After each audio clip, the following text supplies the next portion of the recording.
Salut à tous et bienvenue dans ce 8e épisode du mode univers. On se retrouve aujourd'hui pour le 4e épisode de Raw.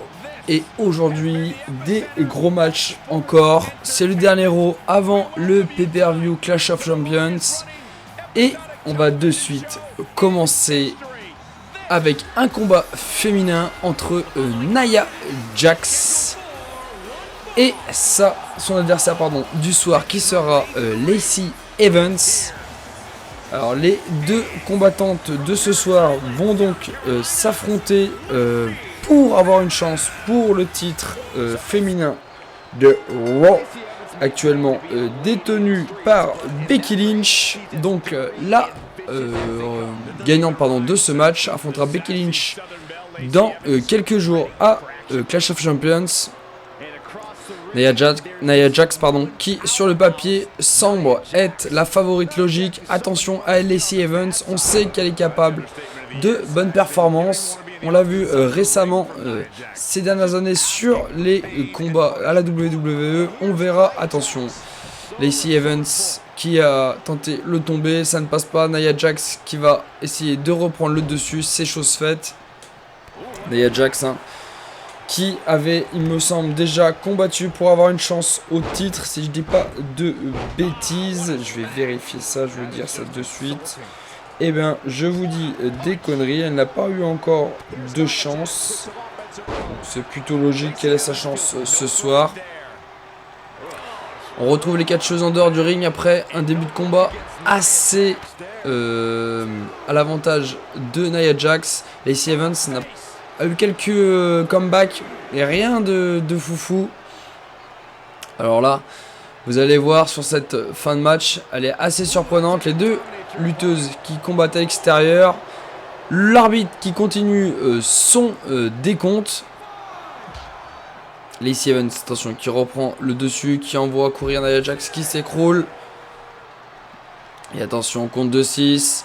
Lacey Evans qui relève Nia Jax. Nia Jax qui contre Lacey Evans. Attention, Nia Jax qui monte sur la 3e corde. Et là, en fait, il y a eu un bug. J'ai essayé de ressauter sur Lacey Evans. Impossible de descendre du ring. Et du coup, Lacey Evans va se faire décompter à l'extérieur. Et victoire de Nia Jax qui donc affrontera Lacey Evans affrontera Becky Lynch à Clash of Champions.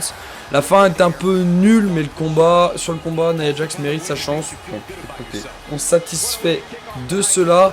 C'est juste un peu dommage que le finish soit complètement loupé. Ça me fait penser au bug de Miaim avec la jambe en l'air. Un peu la même chose, mais bon. Quand je vois comment est bugué 2K23, je me dis que 2K20 n'est pas si mal.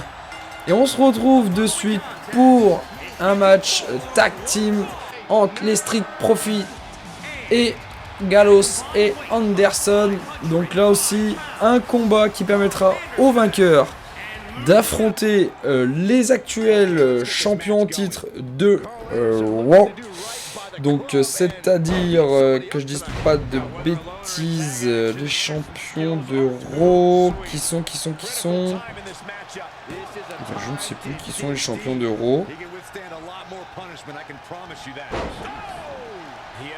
Alors je crois que j'ai fait une connerie. Parce que je ne sais plus qui sont les champions de Raw. Ah mais il n'y en a pas. Oui, c'est pour ça. Excusez-moi.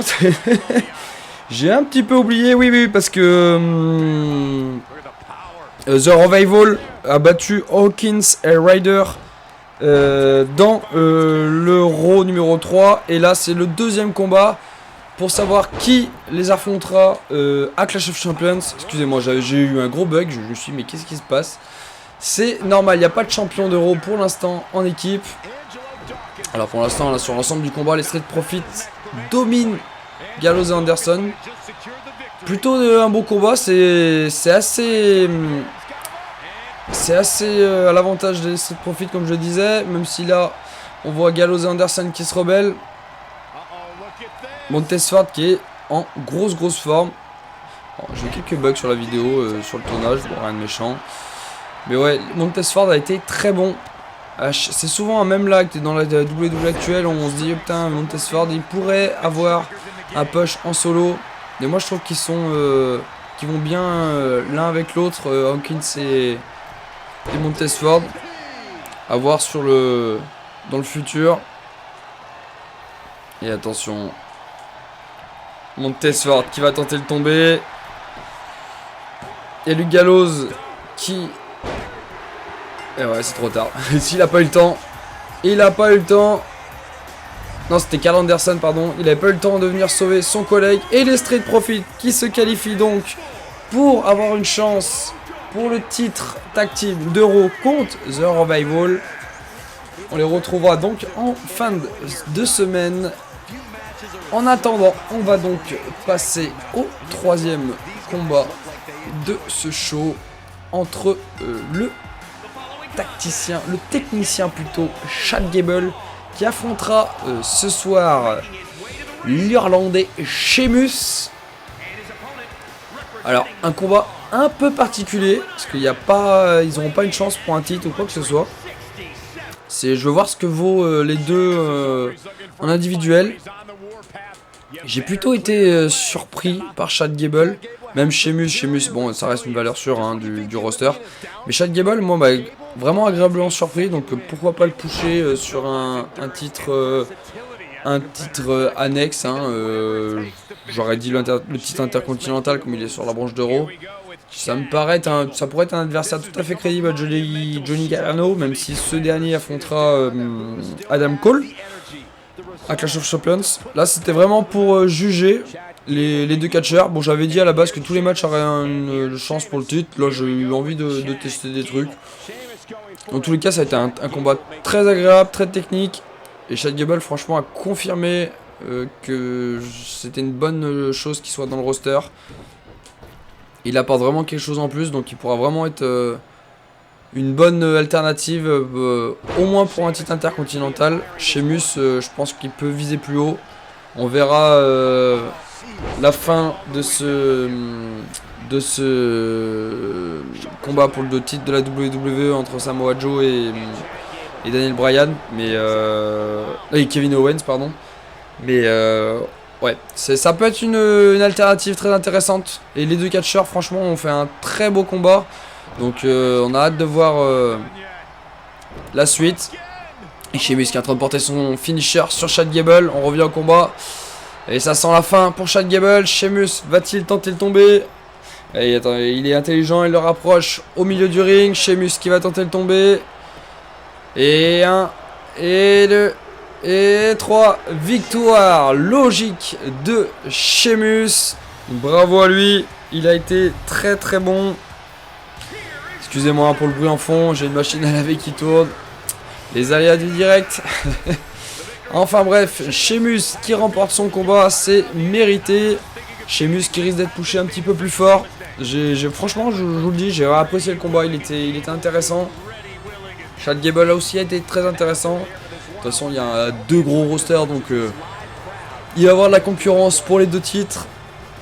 Et en attendant, et avant le main event, on va retrouver le challenger au titre de Kevin Owens, Samoa Joe, qui vient au ring pour, bien évidemment, nous parler. Il va récupérer un micro. Et durant sa promo, il va clairement annoncer que Kevin Owens ne mérite pas ce titre. Il est, comme il le dit lui-même, l'élu pour avoir et pour récupérer surtout le titre de la WWE. Et il a tourné tout son speech autour de ça. Il a clairement annoncé la couleur. Ça risque d'être un combat incroyable contre Kevin Owens. On a hâte en tout cas de voir le résultat. Et on termine donc ce quatrième Raw avec un match avec l'équipe Sasha Banks et Naomi qui vont donc affronter ce soir les championnes par équipe, les World Tag Team Champions, qui sont Nikki Cross et Alexa Bliss. Ça nous promet donc un main event super intéressant. On va voir de suite le début du combat. Les championnes, hein, Alexa Bliss et Nikki Cross, qui ont fait pour l'instant un très bon début de mode univers. Elles sont très solides. Naomi et Sasha Banks ont eu une chance lors de... Alors c'était pour quel épisode? Et ben c'est le dernier épisode de Raw où elles ont battu Carmella et Nia Jax. Ah oui, mais c'est pour ça que ça me parlait que Nia Jax avait combattu. Ça me revient. On va voir ce que vont faire les championnes. Pour l'instant, Naomi et Sasha Banks pardon, ont repris le dessus sur l'adversaire. Faut-il que je dise ça pour que l'inverse se passe? Elles sont solides, hein, Naomi, Sasha Banks et Nikki Cross. Non, oh là là, Alexa Bliss et Nikki Cross. J'ai du mal, excusez-moi.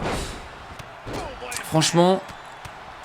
Et pour l'instant, Sasha Banks et Naomi, j'ai essayé de les pousser un petit peu en équipe, mais je suis pas forcément très convaincu par l'équipe. Sasha Banks, je pense, va vite retourner en solo. J'arrive pas à trouver d'autres alternatives pour l'instant. Et Alexa Bliss, hein, qui réalise un super travail. Nikki Cross, pareil. Franchement, c'est une équipe dominante. Et pour l'instant, pour le moment, c'est quand même plutôt bien réussi. Un beau main event avec du suspense. Beaucoup de comebacks de Naomi et Sasha Banks. Alors que Nikki Cross et Alexa Bliss sont plutôt dans un certain confort. Ils dominent plutôt le combat. Et ben on voit Alexa Bliss qui revient de suite dans le combat. Nikki Cross qui est en train de s'acharner sur Sasha Banks. C'est parfaitement joué. A la base, Alexa Bliss, je pensais lui donner un run solo. Et quand j'ai redécouvert cette équipe avec Nikki Cross, franchement, j'ai pas hésité une seule seconde. Et là, on voit le tomber. Alexa Bliss sur Naomi. Et c'est gagné. Alexa Bliss et Nikki Cross conservent donc leur ceinture dans ce main event d'Euro. Très belle performance des deux catcheuses. Elles méritent amplement cette victoire. Et moi, je vous dis à très vite pour le prochain show qui sera SmackDown. Allez, ciao tout le monde, à bientôt.